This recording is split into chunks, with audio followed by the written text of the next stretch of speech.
I've got a fabulous listener question for this episode of the Heart Centre Business Podcast. It's all about finding the balance between being patient and feeling the need to take more action.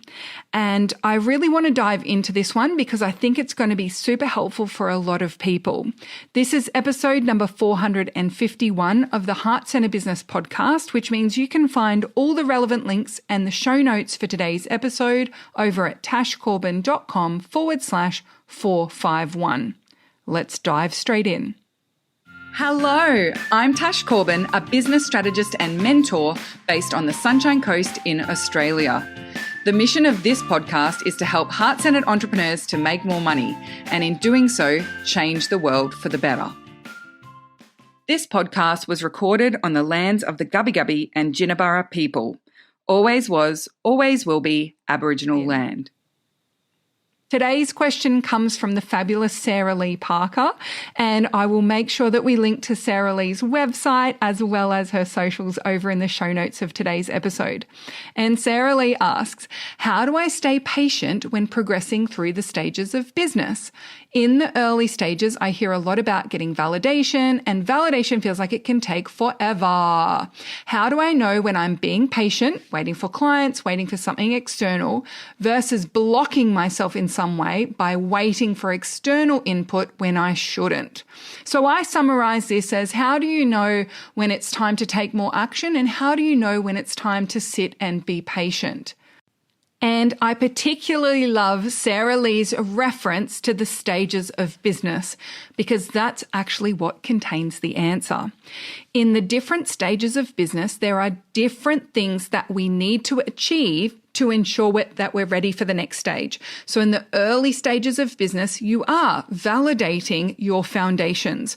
Do I have a validated niche, a message that works, an offer that people are hungry to buy, and a core marketing strategy that attracts and converts people within that niche into that offer? So we are validating those very core business foundations. The next phase of business is starting to scale up the marketing side. So the client attraction process from a one-to-one process into a one-to-many process. The next stage is then scaling your delivery by leveraging your time delivering group programs, courses, and memberships. Now, they aren't always the stages that everyone goes through, but they are the stages that are proven to be the fastest and most profitable for most people. And so they're generally the stages that I refer to when I talk about going through the stages of business. So what you were talking about, Sarah Lee, was in relation to that validation stage of your business. And that is actually the answer to, should I be sitting and waiting or should I be taking more action? Because ultimately, if you've got the capacity and the time and space to take more action, I would say take that action. If you are itchy to take action in your business, take it. The problem is that a lot of people take action that is not relevant or helpful to furthering them for the stage of business that they're in. So if you're in the validation stage of your business, you're not actually moving your business any further forward by posting randomly on social media. If you're in the validation phase of your business, you're not moving your business forward by creating more free resources, by creating more online courses that you might sell sometime into the future, by reviewing and updating your website. What we need to be doing is connecting with people within your niche one-on-one and validating those business foundations. So if the action that you want to take is not talking to someone one-on-one, it's not actually appropriate for the stage of business. If the action that you want to take is not validating your niche, message, offer, or marketing process one-on-one, it's not appropriate for the validation stage of your business, and it is just that busy work. I'm not sure how recently I've shared this on the podcast, but when I first started my business, I dove in full-time immediately. I didn't transition out of a full-time job, running my business as a side hustle or anything along those lines. Instead, I quit my job and I started my business. Because of that, one of the resources I had in plentiful supply was my time. And so I didn't want to sit around waiting for things to happen. I didn't want to just sit and wait for those external forces to start taking hold and getting momentum. So I had a lot of time on my hands. I needed to use that time with strategic action, and that's exactly what I would recommend for you as well. If you have time as a resource that's available to you, I wouldn't recommend just sitting around and waiting for the results to roll in. Use that time strategically. In a nutshell, that's my answer to your question. If you've got time and you want to use that on your business, I don't recommend that you just sit around and wait for results to roll in. But I want you to be strategic with the use of that time. Now, one of the ways that we validate inside the Takeoff program, of which Sarah Lee is a member, so she'll be familiar with this, but for everyone else listening along, is through our avatar interview process. That's where you interview people who are within your niche, and that gives you insight and validation for your niche, your messaging, your offers, and your marketing processes, as well as generating leads for your business, because some of those interviewees can turn into paying clients. But that's actually only one form of validation. That's only one way that you validate in your business. What I would be doing is looking for other ways to get that validation one-on-one. And really, the juiciest part of your client attraction process that we want to be validating as much as possible is one-to-one nurture and one-to-one invitations. The reason why is because they are the two where most people get stuck and struggle to find their zone. And they're the two that most contribute to making early sales as well. So it's a win-win. You get that part of your client attraction process nailed, and you also maximize the chance of your validation resulting in sales. So I even have a sexy little bingo sheet where I've gamified one-to-one nurture and one-to-one invite in the client attraction process. I'll pop a link to that with the show notes of today's episode over at tashcorbin.com/451. But just to give you a little idea, I want to circle back to my early days in my business.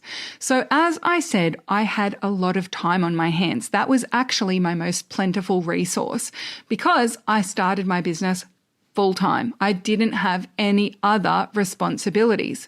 And so I did do my validation of my business through avatar interviews and market research, but I did it in dozens of other ways.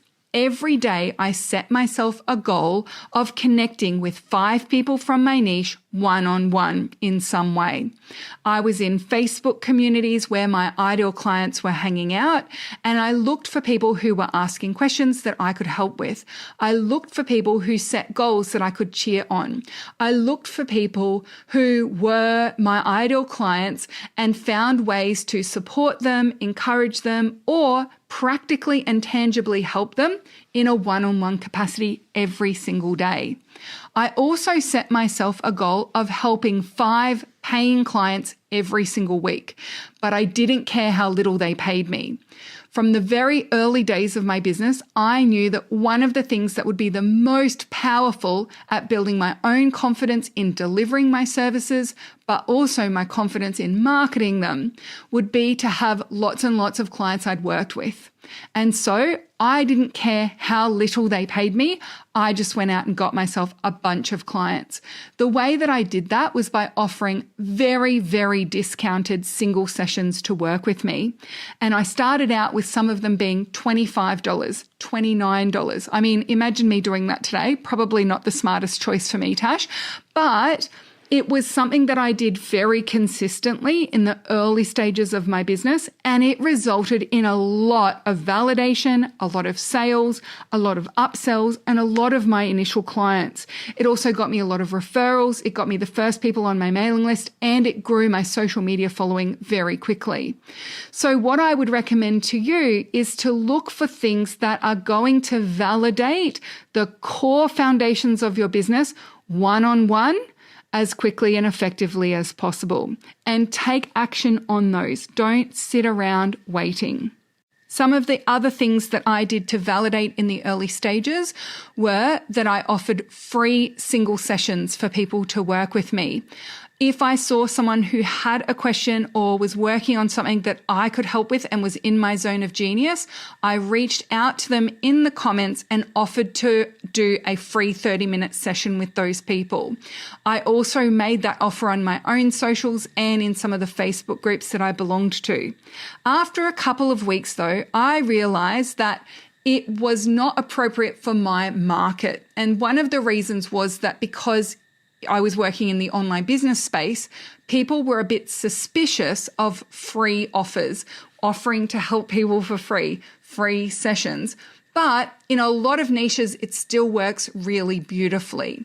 So I offered a lot of free help to people. If I saw people asking questions, I would go and find the answer for them, even if I didn't know what the answer was. If it needed someone to walk them through something, I offered to be that person to walk them through it. I also then, as I said, played with these low-cost single sessions as a way to build my confidence in delivering my services, to build my network, to get referrals, and to get some of those early testimonials from people who had worked with me as well. And that was a very effective process. Some of the one-to-one nurture that I did was I offered one-on-one for people who replied to emails to my mailing list to help them with something specific. So I'd send an email out to my mailing list, even when there were only 12 people on it, and I'd say, today I have a day free to help you because you're on my mailing list. So reply and let me know what you're working on or let me know what you're stuck on. And if we need to jump onto a free call, we can. Or if I can help you with a resource, I'll create it and send it to you. That's how I wrote some of my first blog posts. And I then sent those blog posts to those people directly with some follow-up questions. Some of those people became paying clients. So you can see I was looking for as many different ways as possible to be helping people for free, to be building resources that people wanted for free, but doing it in a very one-to-one way. And I was also finding as many ways as possible to build my confidence in my delivery of my services, but also in the marketing of them as well. So hopefully that's helpful and has set the fire off for you, Sarah Lee, that I don't think that there's ever a time to just sit and wait and be patient if you've got time and capacity to be growing your business. But what I do think we need to be very mindful of is choosing what action you're going to take and being strategic with that action. So if you're looking for ways for that early stage of business to get that validation fast-tracked, I would definitely recommend, number one, come to the show notes at tashcorbin.com/451 and grab the bingo game so you can play with some of those one-to-one nurture and one-to-one invite strategies.